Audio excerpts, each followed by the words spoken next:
Buenos días, buenas tardes o buenas noches. A continuación hablaré sobre los principios éticos y resguardo formal de las fases del psicodiagnóstico.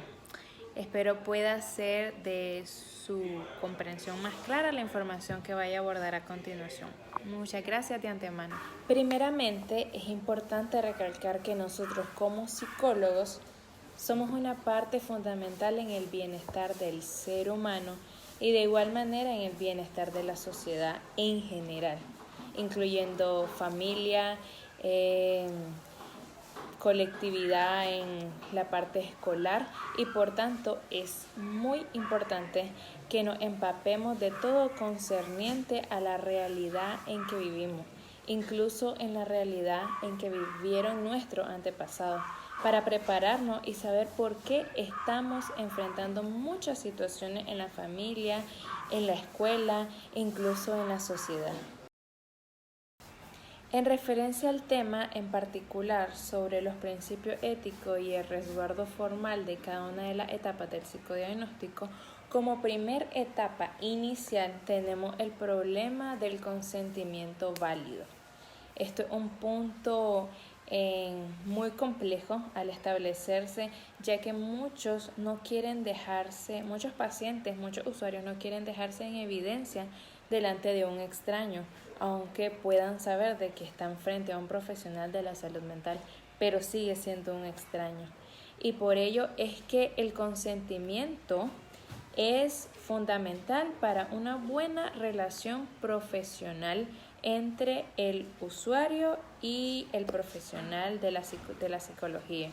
en donde sentamos las bases de la confianza y el profesionalismo, como les recalco, entre el paciente y el psicólogo. Podría establecerse una diferencia en este particular, ya que, por ejemplo, cuando vamos a una cita con un médico general, en donde el usuario o el paciente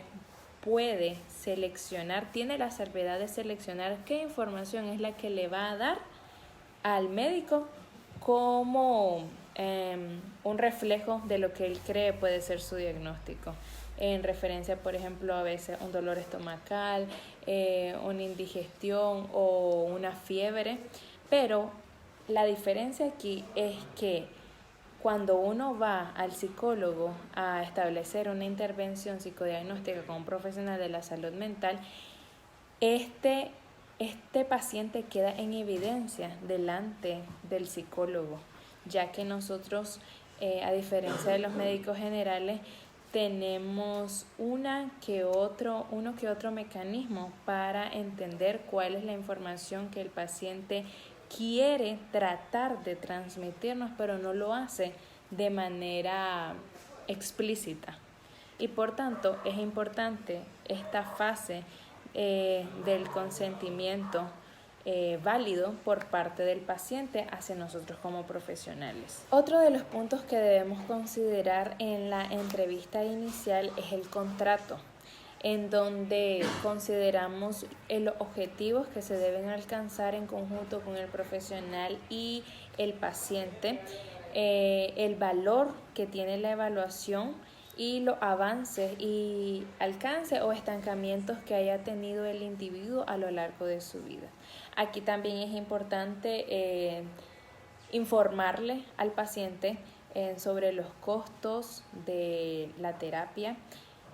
el tiempo en el que se prolonga estar trabajando, la confidencialidad que se va a establecer desde el principio de la consulta, el registro de la organización de los datos y la aplicación de pruebas de las cuales esto tiene un carácter devolutivo, ya que al tener los resultados de las mismas, nuestro deber como profesionales a cargo de una persona en particular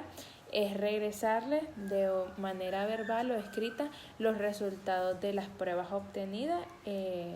realizadas a lo largo de las sesiones. Otro aspecto que se desglosa igualmente de la entrevista inicial es la capacidad del psicólogo, en donde éste debe establecer una revisión compleja del consentimiento que vaya a aceptar el paciente, siempre basándonos en el principio de la individualidad, porque cada paciente es distinto y se tratan temáticas de ética, jurídica, afectiva, e incluso tiene importancia y mucha relevancia la cultura del paciente. Todo esto con el objetivo de resguardar al mismo paciente y el profesional ante una práctica comprometida en un vínculo profesional. Ahora, la segunda fase se basa en la administración de pruebas y la obtención de resultados o de datos. Aquí se toma muy en cuenta la intimidad del paciente en referencia a lo que él nos está dispuesto a compartir a medida que se vayan desarrollando las sesiones en el psicodiagnóstico, la realización de las pruebas a medida igualmente que se vaya desarrollando las sesiones en el psicodiagnóstico, y la cual nos compete a nosotros abordar en referencia a cada uno de los puntos que él nos vaya a hablar. La confidencialidad igualmente se refiere a reservarnos el dato o la información que la persona está expresándonos de manera explícita o implícita. Esto es muy importante,